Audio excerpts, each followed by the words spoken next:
Boxing fans, grab your popcorn because the drama between Gervonta "Tank" Davis and Terence "Bud" Crawford just reached a boiling point, and it's messier than ever. This time the gloves were off, not in the ring, but at the prestigious Ring magazine Gala.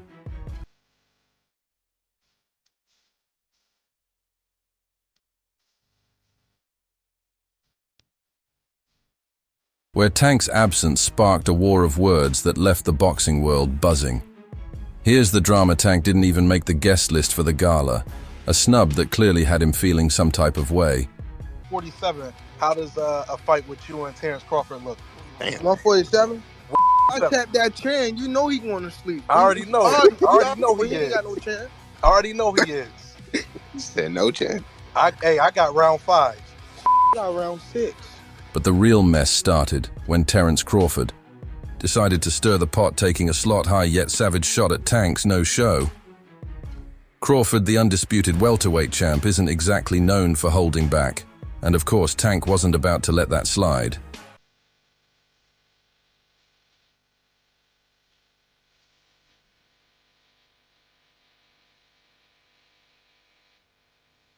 He fired back, flexing about how he's making way more bank than Crawford. It didn't take a while for things to get heated. After that, let's rewind. This all started when Tank, in his usual confidence style, once claimed that if he moved up in weight, he could easily beat Crawford for a... How you feel about that fight? Is it even possible at a catch weight? No, ain't no catch weight. You come up to 47. You're not even entertaining the catch weight. No, I'm not. He's a champ though too, undefeated. And what champ? Come on, man, tell me what belt. You know boxing. You forgot Devin Haney is undisputed. Devin Haney got all the belts. He the champ. Nobody else the champ. I'm gonna come up here where the big boys at. All right, I'll welcome him. Fighter like Bud, who's dominated multiple weight classes and claimed the undisputed title at 147 lbs, that statement was downright disrespectful. Bud fired back, questioning Tank's level of competition and calling out the quality of his resume. At the gala, Crawford's jab about Tank's absence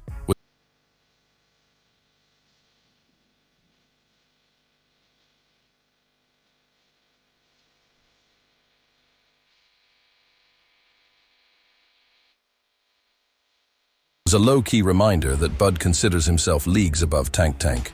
Meanwhile, took it personally, emphasizing his star power and earning potential. Crawford wasn't about to let Tank steal the E. Narrative, though.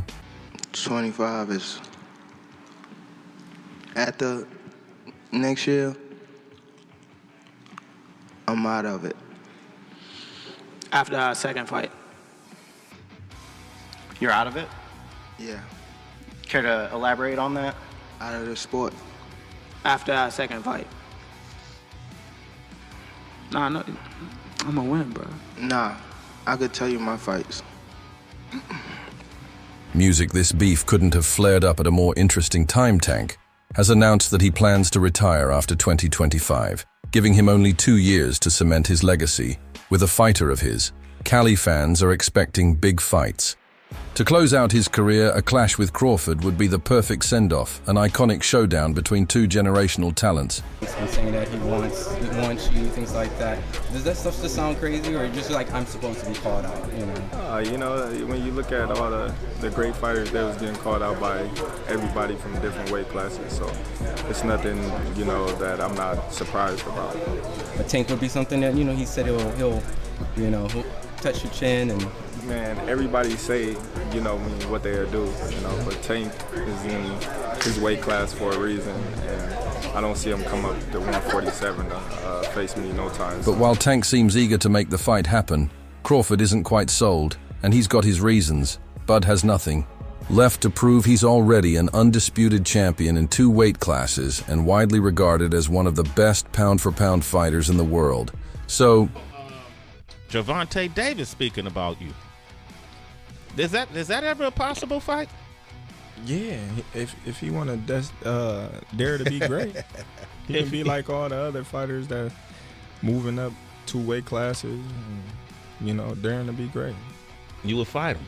Man, tell him to come up there. He got to come to win 54. He said I got a glass chin, so tell him to come and touch it. Wow. man. Gervonta said you got a glass. He said I got a glass chin. Tell him to come and touch it. At 147? At 147. Oh, I'll make 147. Ooh, see, oh man. You're gonna have a pre-camp. Then what the people gonna say? Oh, he's beating up on little guys. I don't know. But hey, Crawford didn't say no either. He'll take the fight if Tank is willing to jump up to his weight class. And while Roach is a solid fighter with respectable skills, let's be real, this isn't the kind of matchup fans were hoping for. Tank is a global superstar, one of the biggest names in boxing. He's known for his devastating knockout.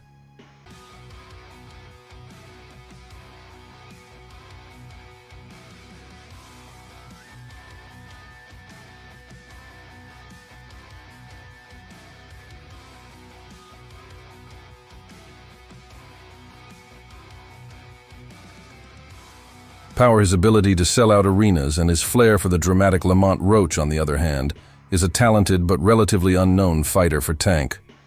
This fight feels like a tune-up, a stay-busy bout to keep him active while he plots next big. Are you retiring? What changed? What made this shit trash, garbage? If you got the opportunity to sign a prospect for GTD, who will be? Gervonta, something should have happened during this time, because when I saw you at the Frank Martin press conference, it looked like you were like the talks about retirement was not even discussed at this moment, and now it's something you keep on repeating. Is it just because obviously what you've done through boxing since you were a kid and everything? Where's Calvin Ford? Is Calvin Ford or Leonard Edelby? Usually they're around to. You think you might be gaining love for it though? You never know. Like say you got to swap today. Move fans aren't exactly thrilled about the matchup, and for good reason. If this is one of Tank's last years in the sport, they want to see him in legacy, defining fights against elite opponents. Let's get to the fight.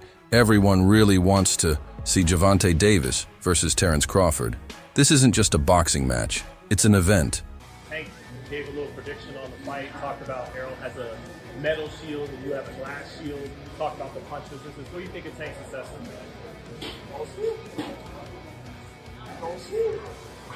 Could he get it in the future? I mean, you came up from 35, right? He fighting no real guys at 47. Everyone's talking about Errol fighting the winner of Canelo and Jamel. Could you ever do that? Is that too much weight? Or? What, 168? Yeah. Right. So you got Canelo winning then, right? Then Definitely. If he fighting at 168. Imagine the build-up, the press conferences, the face-offs, the explosive power of Tank meeting, the technical brill of Crawford.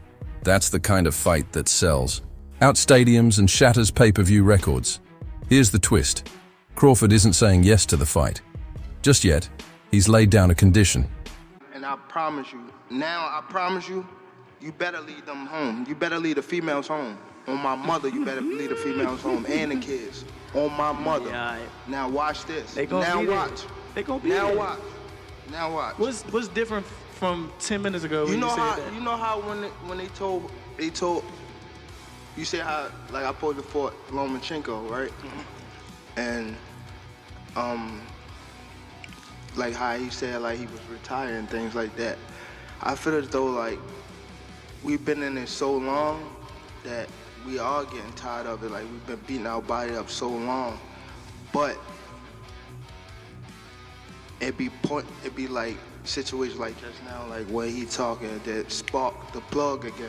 Yeah, that's what I want. Is that all it takes for you? Is that all it takes? Just a little comment? Nah, but that's what I want though. I don't want you to fight me like you saying you're going out. It always go like this. Always go like this. Nah, what I'm saying, you just said you feel like you going out. They go to sleep. I don't want you to feel like you going out. If Tank wants a shot at Bud, he first has to go through Keyshawn Davis, one of the brightest young stars in the sport. The tension between Gervonta and Keyshawn has been brewing for months. It all kicked off when Keane took to social media accusing Tank of cherry-picking opponents and avoiding real challengees. What's your thoughts on Tank saying he'd knock out Terence in 6 rounds? You think he was playing, trolling, what? Selling tickets to his new fight? Was that like his tweets? Like he said it on audio. video. Huh? He said audio. He said it. He's like, if I tap that chin, you know he chinny. Listen, Terence has already hired us for any of the little guys. Anybody 130, 26, 30, 35, you know, Gary Russell, Tank Davis, cannot go to get to Terence Crawford without going through us. Rolly Romero, leave Earl Spence alone. You see what I'm saying? You come over here and you get that ass whipping too. You know what I mean? Leave them big guys alone. Stop trolling them, right? They're the best 147 pounders in the world, and they're the best 140 pounders. Just to keep his undefeated streak intact, Tank, for his part, largely ignored the noise, at least publicly. But behind the scenes, it was clear he wasn't happy about the disrespect. This press conference was his opportunity to set the record straight, and he did so in a way that no one could have. Is Keyshawn ready based on this performance to take on Tank Davis, and how does that fight Yes, play I out? feel like Keyshawn is ready to take on a guy like Tank. I think that Keyshawn is one of the most skillful fighters in the sport of boxing. I always told Keyshawn since a young kid he can fight. I just don't like the simple fact that he's running on media and not keeping a buck, saying that he was beating me up and Shakur had to like rile me up to spar him. Because this make no sense. Shakur is a better boxer than Keyshawn. And if I'm in there doing millions of rounds with Shakur, what makes you think that Shakur has to hype me up to spar Keyshawn? Like, but it is what it is. He got to hype himself up. He got to build himself. I don't really try to pay too much mind to that. But like I said, Keyshawn is a great fighter. I always thought Keyshawn was a great fighter. Predicted come with, he can't do all them sheen in games and all that he be doing with people. He can't do that to me. But I'm just saying, listen, Keen is young, hungry, and extremely skilled. He's got the tools to potentially hand Tank his first. What was your thoughts on that type of performance as a rising star in boxing? Where you at, Tank? Where you at? Where you at, Tank? That's what was my thoughts. I mean, the call out too after the performance. Come on, man. Look, man, Keyshawn showed. Look, this is what I've been waiting on from Keyshawn, man. Keyshawn has been kind of hot and cold. He finally put it together, man. He got his mental right. His team is right. His skill is on fire, on point, man. And he did it under these circumstances and this pressure behind this crowd. Man, that dude is a star, bro. Seriously, man. All that weight on his back, bro. He put it down. He was even dealing with his brothers, man. His brothers, his sisters singing the national anthem. It was a family affair, bro. He said his sister had a car crash too prior to today too. Fire, man. Newborn child as well, man, and he was able to manage all of this, man. Loss. Most pros are siding with Keen on this one, and that speaks volumes about the guy. Let's face it, one rough night in the ring could wipe out everything Tank's worked for. Floyd fucked with DB3. Not gonna lie to you. Like, he came up and asked about me first, and he was like, yeah, I see your two brothers going crazy too. Ain't your youngest one going to the Olympics? Like, what's his name? Keon. Like, your other one's signed with you with top rank too. Like, he loved us as a group. So he already knew you like prior? Like, you didn't even have to explain, yo, You feel me? Like, up. Of course he knew me, but he also knew my two other brothers as well. So I'm like, damn, Floyd paying attention. Like, he really fuck with us. Maybe because we carry ourselves as a family and we just so strong with that. Or maybe because we just can fucking fight too. You know what I'm saying? He never really went into details on how he knew us. But when he did that shit at his gym, he told me that. I'm like, damn, like, he different. I text Floyd the other day, like, Floyd, he like, man, anytime, family, you just let me know. I can call Floyd right now, he fuck around and answer, you know what I mean? So, Floyd's a real nigga, I'm not gonna lie. Especially with retirement just around the corner. Taking on a dangerous fighter like Keen this late in his career isn't just a fight, it's a high-stake gamble that could tarnish his near-perfect legacy.